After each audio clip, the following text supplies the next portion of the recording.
Hello बच्चों, आइए प्रश्न को देखते हैं। यदि 6.5 सेंटीमीटर त्रिज्या वाले वृत्त के त्रिज्य खंड का परिमाप 29 सेंटीमीटर दे रखा है तो इसका क्षेत्रफल क्या होगा। यहाँ पे चार विकल्प दे रखे हैं। चारों विकल्पों में जो सही विकल्प होने वाला है उसका चयन करना है।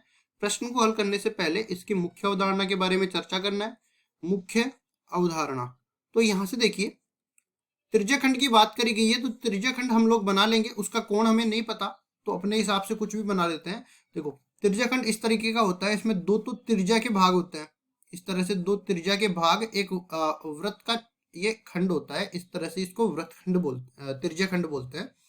इसके बाद में हम देख लेते हैं यहाँ पे क्या क्या आ जाएगा। ये वाली जो है भुजा, इसको तो बोलते हैं त्रिज्या। ठीक है, ये भी अपने पास त्रिज्या होती है। ये कोण कुछ भी हो सकता है। ठीक है, इसको मैं थीटा मान लेता हूँ। ठीक है, उसके बाद में ये वाली जो भुजा है ना, ये वक्राकार, इसको बोलते हैं एल।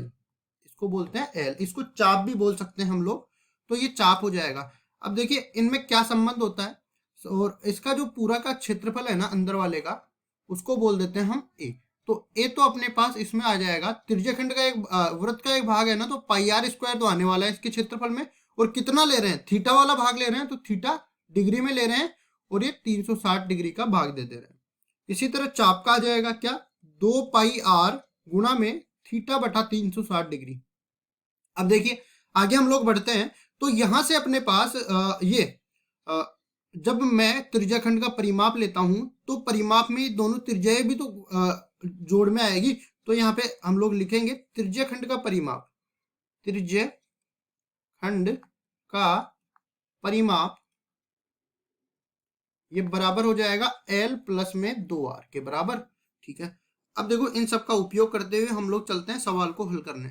अब सवाल में क्या बोला है कि 6.5 सेंटीमीटर तो त्रिज्या दे रखी है, तो R का मान तो 6.5 सेंटीमीटर, या इसको बोल सकते हैं हम लोग 13/2 सेंटीमीटर। अब आगे बढ़ते हैं, त्रिज्याखंड का परिमाप दे रखा है तो परिमाप को हम लोग यहाँ पे इसको C से निरूपित कर देते हैं। तो C बराबर में हो जाएगा L प्लस 2R, जो कि बराबर कितना है 29 सेंटीमीटर के बराबर दे रखा है ये।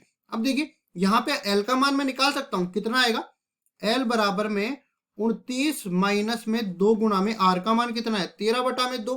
अब देखो इसको आगे हम लोग हल करते हैं तो 2 से 2 कट जाएगा, 29 माइनस 13 बच जाएगा। तो यहां से L बराबर में कितना आ जाएगा 29 माइनस में 13। अब इसको आगे हल करते हैं तो L बराबर में आ जाएगा 16 के बराबर, 16 सेंटीमीटर के बराबर। अब देखिए R का मान आ गया, L का मान आ गया, C के मान की जरूरत ही नहीं पड़ी।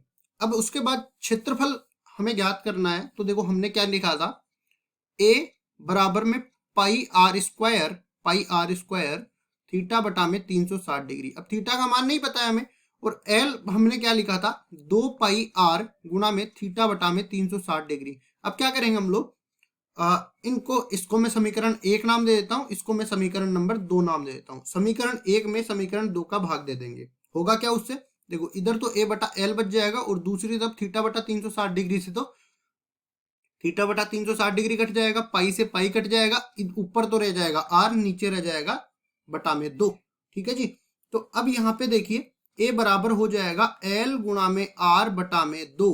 तो L का मान हमने ऊपर निकाल लिया 16 के बराबर, R का मान पहले से दे रखा था 13/2 के बराबर, 2 पहले से है, 2 यहाँ पे आ गया। अब देखो ये बाकी 2 कट जाएंगे 4 बार।